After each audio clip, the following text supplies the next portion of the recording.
यीशु की। मैं हूं प्रियंका डामोर और आप देख रहे हैं रेडियो वेरता शीर्षक की हिंदी सर्विस। कलीसिया समाचार में आप सभी का स्वागत है। कलीसिया समाचारों में प्रमुख है। भारतीय चर्च ने चर्च के नेता कार्यकर्ताओं को जमानत दिए जाने का स्वागत किया। अमेरिका ने अल्पसंख्यकों को सशक्त बनाने के लिए भारतीय वकील को पुरस्कार दिया। जेसुइट आर्चबिशप ने एर्नाकुलम अंगामाली के लिए परम धर्मपीठीय प्रतिनिधि नियुक्त किया। मणिपुर हिंसा पर कार्डिनल ग्रेसियस के बयान की आलोचना की। मणिपुर हिंसा के विरोध में त्रिपुरा में कई रैलियां। शीर्ष अदालत ने मणिपुर के शीर्ष पुलिस अधिकारी को तलब किया। बेंगलोर की महिलाओं ने मणिपुर के लिए एकजुटता रैली निकाली।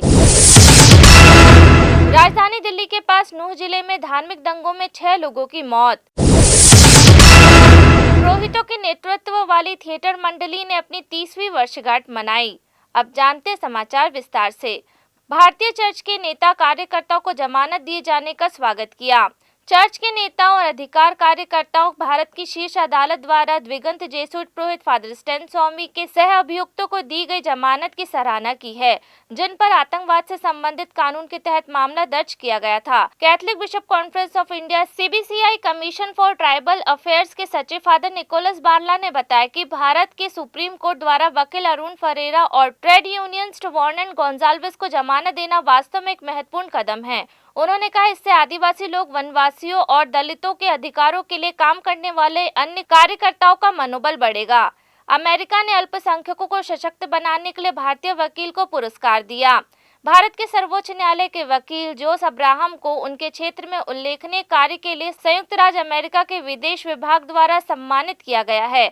अमेरिकी विभाग के भारत में अल्पसंख्यकों को सशक्त बनाने के अब्राहम के प्रयासों को मान्यता देते हुए 29 जुलाई को अंतर्राष्ट्रीय आगंतुक नेतृत्व कार्यक्रम प्रभाव पुरस्कार की घोषणा की। पुरस्कार में $5000 दिए जाते हैं। इस खबर पर प्रतिक्रिया देते हुए अब्राहम ने कहा कि यह पुरस्कार उनके लिए वास्तव में एक बड़ा सम्मान और प्रेरणा है, क्योंकि यह अमेरिकी सरकार की ओर से है। जेसुइट आर्चबिशप ने एर्नाकुलम अंगामाली के लिए परम धर्मपीठीय प्रतिनिधि नियुक्त किया। पोप फ्रांसिस ने 31 जुलाई को जेसुइट आर्चबिशप सिरिल वासिल, पूर्वी चर्चों के कार्यालय के पूर्व सचिव और स्लोवाकिया में कोसिसे के ग्रीक कैथोलिक धर्म प्रांत के पीठासीन अधिकारी को केरल में एर्नाकुलम अंगामाली सिरो मालाबार आर्चडायसिस के लिए परम धर्मपीठीय प्रतिनिधि नियुक्त किया। इस बीच विरोध प्रदर्शन का नेतृत्व करने वाले महाधर्म प्रांत के आम लोगों का कहना है कि आर्चबिशप वासिल की नियुक्ति अनुचित है और एर्नाकुलम महाधर्म प्रांत फोरम को धर्माध्यक्ष की निष्पक्षता पर संदेह है। मणिपुर हिंसा पर कार्डिनल ग्रेसियस के बयान की आलोचना की।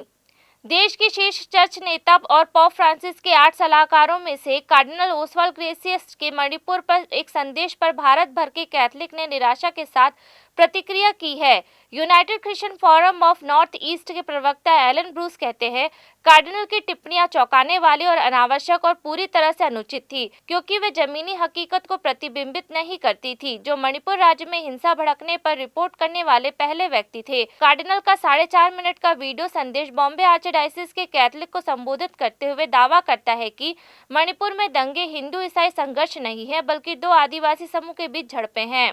मणिपुर हिंसा के विरोध में त्रिपुरा में कई रैलियां। मणिपुर में हिंसा के पीड़ितों के साथ एकजुटता दिखाने के लिए त्रिपुरा में अगरतला धर्म प्रांत के विभिन्न हिस्सों में 3 शांति रैलियां आयोजित की गई।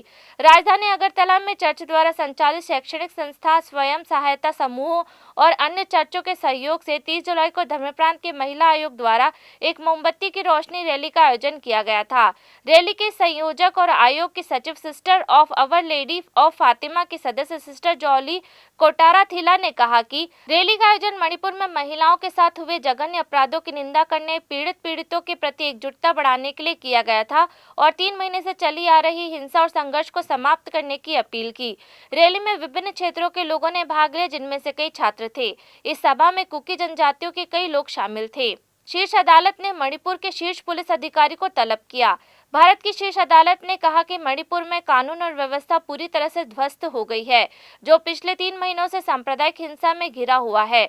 सुप्रीम कोर्ट ने 1 अगस्त को पहाड़ी राज्य के शीर्ष पुलिस महानिदेशक को 7 अगस्त को अगली सुनवाई में शीर्ष अदालत में उपस्थित रहने के लिए कहा। मुख्य न्यायाधीश D.Y. चंद्रचूड़ और न्यायमूर्ति J.P. पारदीवाला और न्यायमूर्ति मनोज मिश्रा की पीठ ने पुलिस अधिकारी से कहा कि वे रिपोर्ट किए गए अपराधों के पूरे डेटा और की गई कार्यवाही रिपोर्ट के साथ अदालत में उपस्थित हो। राज्य के बहुसंख्यक मैतेई समुदाय, जो ज्यादातर हिंदू है, और कुकी आदिवासी ईसाइयों के बीच हिंसा 30 मई को शुरू हुई। अदालत को सौंपी गई स्थिति रिपोर्ट में राज्य सरकार ने कहा कि कुल 6,523 मामले दर्ज किए गए हैं, जिनमें 11 महिलाओं और बच्चों के खिलाफ हिंसा से संबंधित है। इससे आगे पता चलता है कि 292 लोगों को गिरफ्तार किया गया और 12,071 निवारक गिरफ्तारियां की गई। अदालत ने धीमी जांच के लिए मणिपुर को फटकार लगाई और मामले दर्ज करने में देरी पर सवाल उठाया। बेंगलोर की महिलाओं ने मणिपुर के लिए एकजुटता रैली निकाली। बेंगलोर में महिलाओं ने मणिपुर में महिलाओं के खिलाफ चल रही हिंसा की निंदा करने के लिए एक रैली आयोजित की। बेंगलोर आर्चडायसिस के कैथलिक महिला आयोग ने शहर में समान विचारधारा वाले महिला संगठनों के साथ 30 जुलाई को रैली का आयोजन किया। राष्ट्रपति को संबोधित एक ज्ञापन में कहा गया है, हम भीड़ के अकथनीय अपराधों के वीडियो से नाराज है, जिन्होंने मणिपुर में कुकी जनजातियों की 3 महिलाओं को निर्वस्त्र किया, शारीरिक और यौन उत्पीड़न किया, छेड़छाड़ की, थप्पड़ मारे और नग्न घुमाया और सामूहिक बलात्कार किया। भारत की इस पर रैली की शामिल हुई 1000 से अधिक महिला नेताओं ने हस्ताक्षर किए। महिलाओं ने देखा कि पुलिस ने हमलावरों और पीड़ितों की रक्षा नहीं की। उन्होंने ना तो महिलाओं को बलात्कार से बचाया और ना ही भीड़ द्वारा लड़की के एक भाई और पिता की हत्या को रोका। अपराध 77 दिन पहले हुआ और अपराधी खुलेआम घूम रहे थे। हम हिंसा, अपमान और क्रूरता के इस राक्षसी कृत्यों की निंदा करते हैं। राजधानी दिल्ली के पास नूह जिले में धार्मिक दंगों से 6 लोगों की मौत। सांप्रदायिक दंगों की दूसरी रात के बाद दंगा पुलिस बुधवार को नूह जिले की गश्त कर रही थी, जिसमें अब तक 6 लोग मारे गए हैं। अशांति सोमवार को शुरू हुई जब भीड़ ने नई दिल्ली से लगभग 75 किलोमीटर दक्षिण में मुस्लिम बहुलक नूह जिले में एक हिंदू धार्मिक जुलूस पर पथराव किया और कारों को आग लगा दी। अगली शाम निकटवर्ती गुरुग्राम, जो राजधानी का एक उपग्रह शहर है और एक प्रमुख व्यापारिक केंद्र है, जहां नोकिया, सैमसंग और अन्य बहुराष्ट्रीय कंपनियों का भारतीय मुख्यालय है, के कुछ हिस्सों में आगजनी और बर्बरतापूर्ण हमले हुए। एक पड़ोस में लाठी और पथराव से लैस लगभग 200 लोगों की भीड़ ने कई मांस की दुकानों को लूट लिया और हिंदू धार्मिक नारे लगाते हुए रेस्टोरेंट में आग लगा दी। हरियाणा राज्य के मुख्यमंत्री मनोहर लाल खट्टर ने कहा कि हिंसा में 6 लोग मारे गए हैं और अब तक 116 लोग गिरफ्तार किए गए हैं। उन्होंने बुधवार को संवाददाताओं से कहा, दोषी पाए जाने वालों को बख्शा नहीं जाएगा। हम जनता की सुरक्षा के लिए प्रतिबद्ध हैं। पुरोहित के नेतृत्व वाली थिएटर मंडली ने अपनी 30वीं वर्षगांठ मनाई। एक भारतीय सामाजिक कार्यकर्ता और पुरोहित के नेतृत्व वाली थिएटर मंडली ने 31 जुलाई को उत्तर प्रदेश के वाराणसी में अपनी 30वीं वर्षगांठ मनाई। फादर आनंद मैथ्यू, इंडियन मिशन सोसाइटी के सदस्य, ने कहा, इस वर्ष का विषय मुंशी प्रेमचंद द्वारा 1927 में लिखी गई लघु कहानी मंत्र पर आधारित रूपांतरण था। यह विषय आज भी प्रासंगिक है, जब भारत में जबरन धन परिवर्तन के बारे में झूठ फैलाया जा रहा है। नाटक ने धर्म का अर्थ दिया, प्रेम और सेवा। उन्होंने कहा, प्रेरणा कला मंच मानव अधिकार, प्राथमिक शिक्षा, सांप्रदायिक सद्भाव, सामुदायिक निर्माण और स्वास्थ्य को बढ़ावा देने, जीवन की पूर्णता विकसित करने और सांस्कृतिक विकास और लोगों के संगठन की दिशा में रचनात्मक हस्तक्षेप करने के लिए अभियान चलाता है। इसी के साथ कल से समाचार समाप्त हुए। अगली बार फिर मुलाकात होगी नई खबरों के साथ। नमस्कार। रेडियो वेरितास एशिया आपके लिए लेकर आए हैं RVA mobile app. RVA mobile app पर हमारे विभिन्न प्रकार के कार्यक्रमों का लाभ लें, हमसे जुड़े और एशियाई ईसाईयत की आवाज का हिस्सा बने।